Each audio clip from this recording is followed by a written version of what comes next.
Assalamualaikum warahmatullahi wabarakatuh.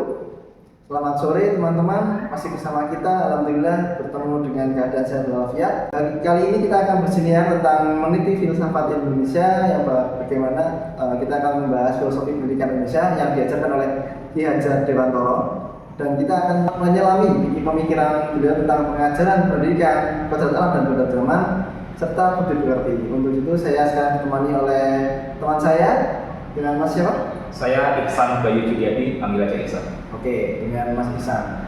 Kalau menurut Mas Ihsan ya, mengapa Ki Hajar Dewantoro itu memisahkan antara pengajaran dan pembelajaran sebagai dua konsep yang berbeda? Monggo Mas Ihsan.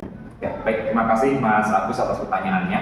Dalam konteks pendidikan ya, filosofi Indonesia sendiri memang kita kebanyakan berkiblatnya kepada Ki Hajar Dewantoro, karena memang beliau adalah tokoh yang sangat berjasa, memang yang sangat berjasa di bidang pendidikan sebagai, bisa dikatakan pelopor juga beliau ya, pelopor pendidikan di Indonesia ini.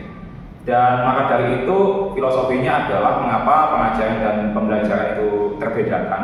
Sebenarnya itu adalah satu kesatuan, tapi hanya saja ada kata kunci yang bisa membedakan antara dua istilah tersebut. Kalau pengajaran itu memang dari guru ya, berpusatnya dari guru, yang mana itu fokusnya adalah tentang pelatihan, tentang hard skill, tentang pengetahuan ya.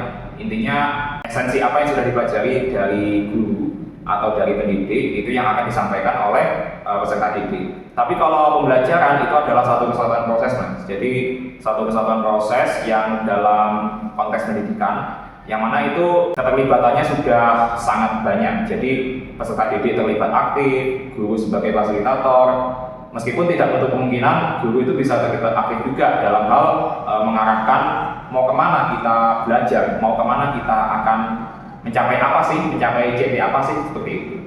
Ya, terima kasih. Oke, tadi saya ambil dari intinya ya, kan mengarahkan pembelajaran ini ya. Kalau mengarahkan pembelajaran, berarti ibaratkan kita itu sebagai calon pendidik ini ya, sebagai petani, kemudian siswa atau murid itu sebagai benih tanaman sendiri. Nah, kalau menurut Mas Ihsan, menyikapi atau mengambil dari hal tersebut bagaimana tentang petani dengan benih tadi? Ya, terima kasih Mas Agus. Ya, sebenarnya kita diskusi ya, maksudnya saya setuju dengan apa yang disampaikan oleh Mas Agus tadi, bahwasanya ibaratnya pendidik adalah petani ya, dan setelah itu adalah benih yang akan tumbuh dan mekar, dan tentunya dalam hal tumbuh itu kita harus kawal penuh nih oleh petani atau oleh kita sebagai pendidik. Itu tanggung jawab kita sebenarnya, tanggung jawab kita bersama, yang mana kita harus awasi, harus kawal, harus kontrol, dan harus merencanakan treatment apa atau perlakuan apa yang bagus, yang terbaik untuk benih tersebut. Kita bisa analogikan juga sekolah itu adalah tanah ya. Nah, tanah ini di sini satu kesatuan ya, ibaratnya sekolah itu di dalamnya ada fasilitasnya, ada bangunannya, ada alat prakteknya dan sebagainya. Tentu masing-masing tanah kan ibaratnya kalau petani ya, itu ada yang gesang, ada yang kering, ada yang gembur, ada yang subur, ada yang basah gitu ya. Dan itu cara menanamnya, cara mengawalnya, cara merawatnya itu beda-beda. Nah, itu analogi yang dimaksudkan, itu maksudnya seperti itu. Jadi kita sebagai pendidik memang punya tanggung jawab yang cukup berat ya, dalam hal ini dalam tanda kutip cukup berat, bahwasanya kita harus bisa memastikan benih ini tumbuh semaksimal mungkin di lahan yang kita tanam begitu ya. Terima kasih. Jadi cukup lengkap sekali ya Mas untuk tentang petani dengan benihnya ya. Ya.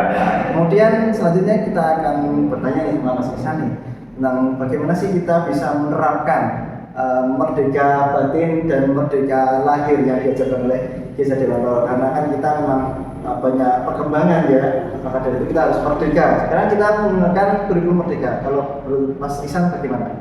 Ya, baik, terima kasih Mas Agus. Ternyata setelah kita baca bersama, yang mana kata merdeka ini tidak semata-mata adalah bebas gitu ya artinya. Memang secara bahasa merdeka ini bebas, tapi ternyata merdeka itu lebih luas lagi. Selain bebas, kita harus bahagia, kita harus berkembang, kita harus maju ya, dan seterusnya. Intinya mengarah kepada transformasi yang baik-baik begitu. Nah, merdeka lahir dan merdeka batin di sini implementasinya adalah semoga dan supaya peserta didik yang kita arahkan dalam proses pendidikan ini itu bisa mengembangkan kreativitasnya ya, mengembangkan keterampilannya, kemampuan mengambil keputusan hingga critical thinking, serta beberapa skill atau keahlian yang memang benar-benar dibutuhkan di masa depan bagi peserta didik tersebut. Mungkin saya kira setelah kita rangkum bersama, kata merdeka itu pengertiannya seperti ini. Oke, jadi kalau kata merdeka tadi kita tidak harus memang bebas ya Mas, Ya. kita memang harus ada batasan-batasan sendiri ya walaupun kita memang menjadi orang yang merdeka. Nah, kemudian seberapa penting sih kita untuk terbuka nih, karena zaman itu kan selalu berubah ya Mas, baik dari teknologi, baik dari cara belajar siswa, baik dari wawasan, bahkan yang lain sebagainya. Nah, bagaimana kita untuk mensikapi keterbukaan dari zaman pendidikan seperti yang diajar di Mantoro nih, kalau kita ini harus berhati-hati dan kita harus menjaga kearifan lokal. Menurut Mas Iwan bagaimana? Ya, baik Mas Agus, terima kasih untuk pertanyaannya. Mungkin saya akan menjelaskannya dari ranah yang masih di permukaan ya, atau masih umum ya. Mungkin saya akan menjelaskan ranah umumnya. Misalnya nih, perkembangan teknologi, ada banyak perkembangan tentang sosmed ya, atau sosial media.